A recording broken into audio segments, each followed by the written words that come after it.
So Simon ordered some Stance Coilovers, and he called the manufacturer, and they were actually saying that they provide the shocks for PFAT. So this is basically first-gen PFAT coilovers, and don't be confused by the name Stance, because these are actually supposedly really good track coilovers, not just for Stance. So here's his C6 right now. We got it slightly lowered on bolts. It's at a good height in the back, up front's a little bit short or high, but he's got a track day. We're both going to on the 24th. I'm not driving because my car has no motor right now, but we're going with a group of friends, private track day at Thunderhill East, so the fast part. So this thing needs some coilovers for that, and we're gonna get started right now. Okay, so got the left rear side off. Here's the shock right here. So it's actually pretty straightforward. This upper control arm, there's just 4 bolts. What were they, 15? 15, 16. Yeah. So, no, the upper, so these 4 are just 15s. 13, and then the upper control arm are 15s. Okay, so these 4 15s, pull them off, pull this thing out the way. These 2 bolts are 13s, and then the one down there, I used a 15 16ths and a crescent wrench, and then just pulled it out underneath. And now it's time to take off the spring. So the leaf is right there, which is held on by 2 13mm bolts. So I'm taking those off right now, and we'll see if we can just wiggle it out right here without having to undo the control arm or end links and sway bar.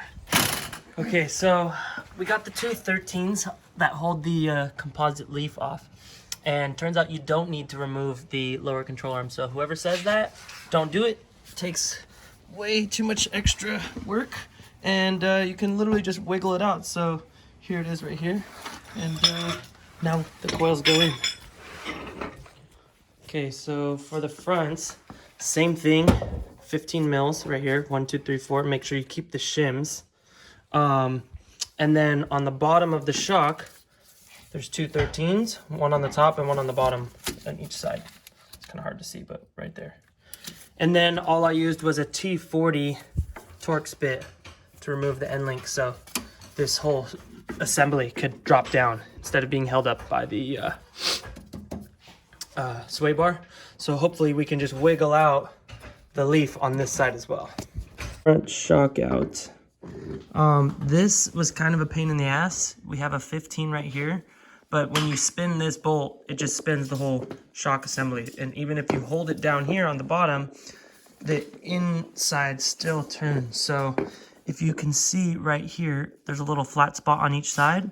Found that that's a size 6mm. So if you can get a tiny little wrench on top or something to hold it, maybe vice grip or something, and just screw this off.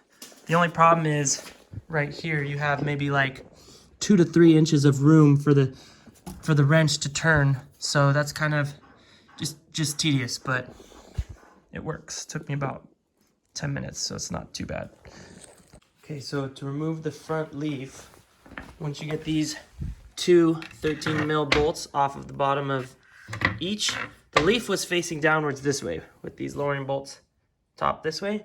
All I did, you don't have to remove the lower control arm or any of that. I saw in a couple of videos on YouTube, people doing that. It's unnecessary.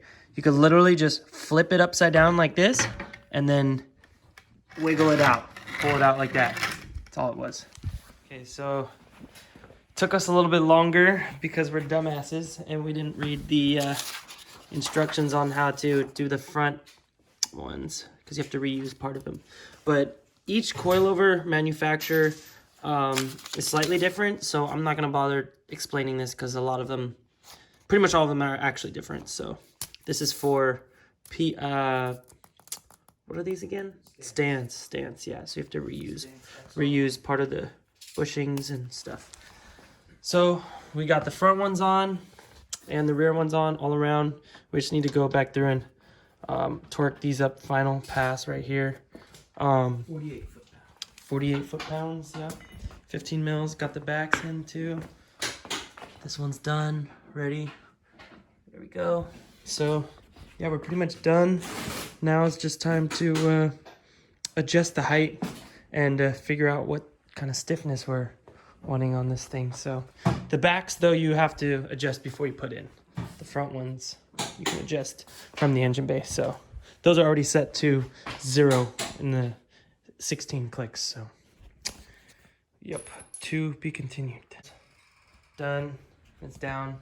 So these are actually the pretty much at max height right here, which is kind of insane because apparently there's 2 different bodies. There's a long body and a short body for the rears of these stance ones. These are the short ones. So that's gangster low. That shit looks good though. Up front, we still gotta level these out, but got them all done. Wheels are torqued and it's done. So it took about 5.5 hours, but we were kind of just, you know, taking our time. We were just working on it just for fun. So I'm sure if someone wanted to bust their ass, they could get it done in like 2.5, 3 hours. So that's it for the coilover install. See you guys next time.